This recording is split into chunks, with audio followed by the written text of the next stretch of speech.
Jadi Harta Dinata itu kalau saya perhatikan, keunggulan utamanya yang pertama dia itu punya reputasi yang bagus. Karena setiap tahun kalau kita perhatikan selalu ada pertumbuhan yang signifikan. Terima kasih, nama saya Haryadi. Saya adalah salah satu pemilik saham di Harta Dinata Abadi sejak tahun 2020. Awal dulu saya bekerja sebagai insinyur pengeboran minyak dari tahun 2002. Kemudian saya berkesempatan untuk bekerja di beberapa negara di Eropa, kemudian kembali lagi ke Asia, sampai akhirnya saya memutuskan untuk kembali ke Indonesia di tahun 2017. Kemudian saya beralih menjadi investor saham. Nah dari situ akhirnya setelah saya meneliti, mencari-cari perusahaan yang punya potensi yang baik, nah saya bertemu dengan perusahaan Harta Dinata Abadi ini.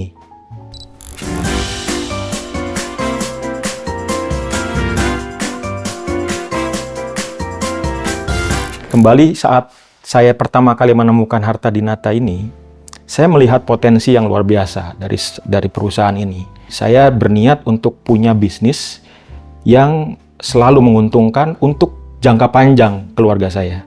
Jadi sampai saat itu saya dan istri saya memutuskan untuk menjual aset kami yang saat itu memang buat kami berharga ya. Kami punya tanah yang istilahnya kami beli di saat kami dulu istilahnya masih muda, dan itu adalah lokasi idaman kami.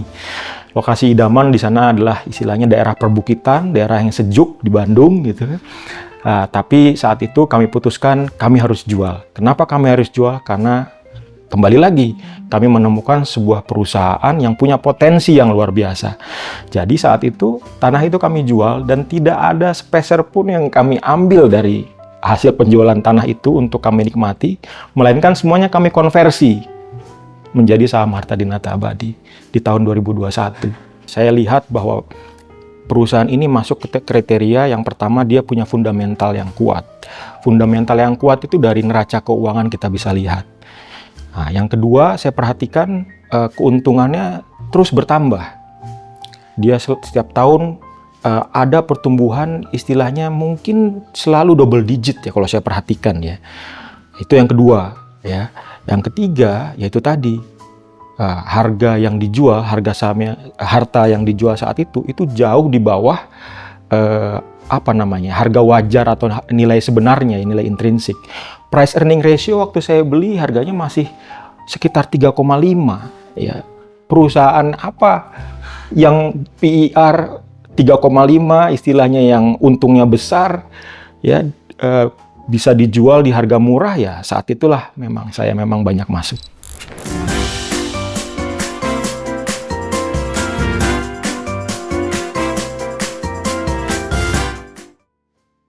Saya beli saham Harta Dinata itu awal-awal masih di harga sekitar Rp202. Jadi saat itu bahkan kalau saya beli masih agak susah. Karena memang volumenya istilahnya masih belum mencukupi dengan yang saya mau beli saat itu. Jadi saya beli di tahun 2020, 2021 awal dan seterusnya masih di sekitaran harga Rp202 sampai Rp210. Awal saya beli sedikit masuk di tahun 2020 bulan Maret, kemudian saya intens banyak masuk di tahun 2021, mulai 2021 Januari, sepanjang tahun 2021, kemudian ada tambahan-tambahan sedikit di tahun-tahun berikutnya sampai 2025 awal yang lalu ini.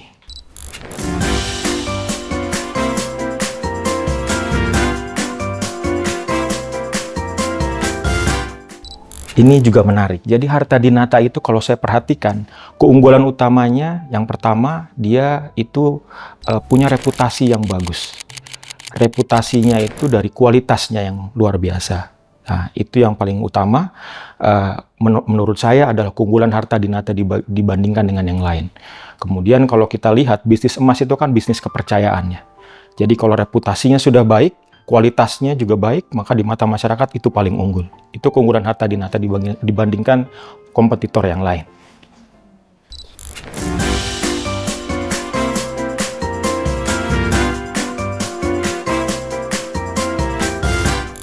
Jadi itu sangat menentukan. Jadi kalau saya misalnya mau beli saham, kembali lagi saya itu membeli saham sama dengan membeli bisnis ya.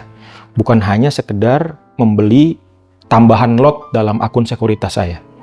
Jadi dari kualitas perusahaan dan kualitas produknya itu juga saya nilai, dan Harta Dinata itu masuk ke dalam satu perusahaan yang mempunyai produk yang bagus kualitasnya sehingga saya suka dan saya berani untuk berinvestasi di Harta.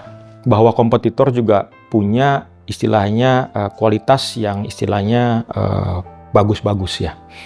Tapi saya sebagai investor di sini itu melihat bahwa mayoritas pendapatan Harta Dinata untuk saat ini itu memang dalam hal ini adalah di emas batangan. Ini mendominasi ya. Kemudian dari sisi bottom line atau net profit juga dominasi dari emas batangan. Tapi memang betul bahwa Harta ini perlu juga meningkatkan potensi di segmen perhiasan ya. Jadi dengan promosi-promosi yang mungkin lebih menarik atau image branding yang lebih baik lagi untuk bisa paling tidak mengejar atau meningkatkan potensi pasar di bagian jewelry atau perhiasan.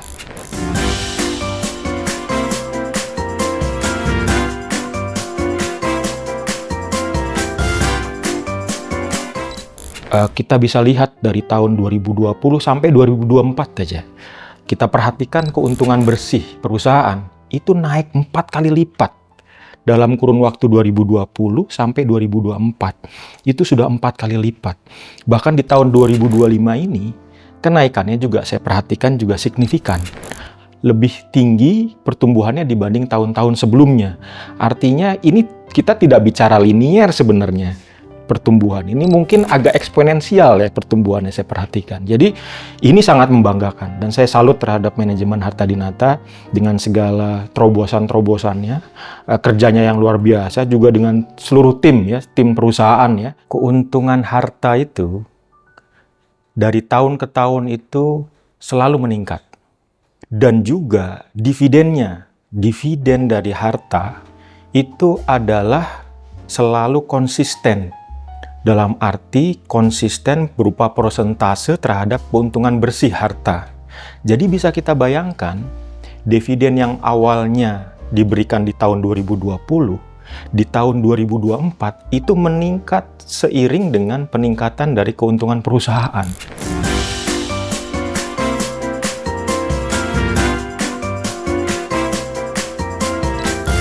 Jadi sejak awal saya membeli Harta Dinata Abadi, itu karena saya kagum dengan manajemen Harta Dinata Abadi.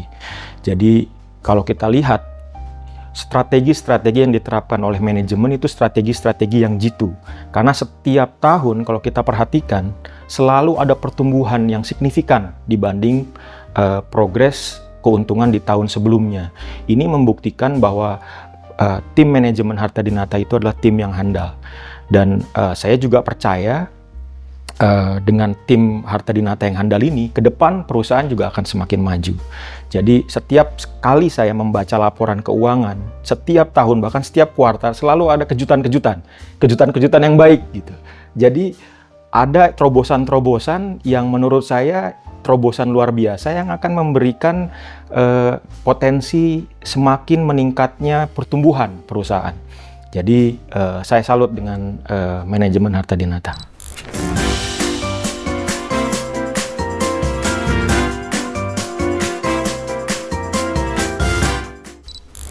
Ya, jadi Harta ini adalah investasi cocok untuk jangka panjang. Karena memang kalau saya perhatikan, emas itu adalah komoditas safe haven. Ya. Jadi secara jangka panjang, harganya itu cenderung selalu naik. Kita bicara jangka panjang ya.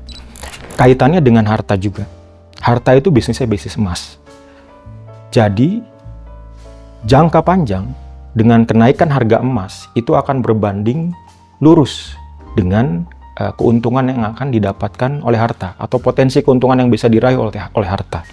Selama paling tidak volume yang dijual oleh Harta itu konsisten, secara jangka panjang keuntungan Harta akan terus bertambah. Jadi itu adalah poin penting buat saya pribadi. Kenapa saya menerapkan strategi saya berinvestasi di Harta itu untuk jangka panjang. Karena bisnisnya adalah bisnis emas yang secara jangka panjang juga akan selalu ada kenaikan harga.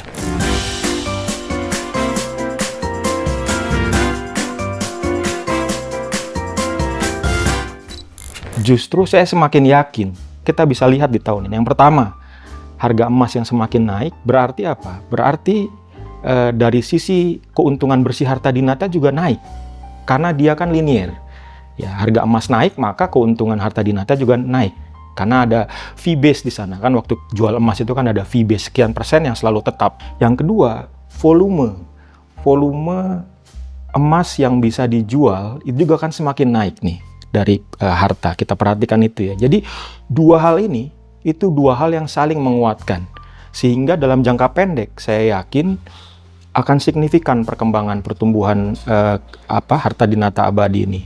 Dan dalam jangka panjang, itu tadi, emas itu adalah komoditas safe haven. Jadi secara jangka panjang, kalau kita lihat historical price, emas harganya selalu naik.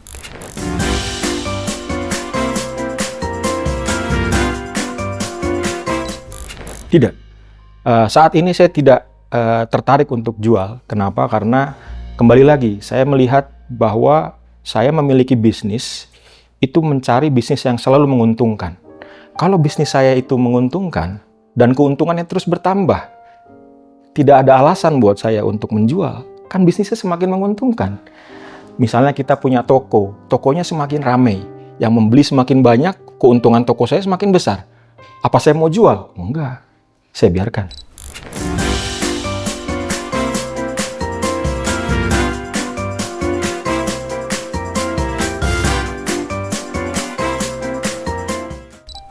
Jadi, belilah saham bukan hanya sekedar menambah jumlah lot dalam akun sekuritas kita, tapi belilah saham seperti kita membeli bisnis. Beli saham yang bisnisnya juga bisnis yang baik dan selalu menguntungkan. Dan harta ini adalah satu perusahaan yang mempunyai bisnis yang sampai saat ini saya perhatikan itu selalu bertumbuh dan selalu menguntungkan. Itu pesan saya.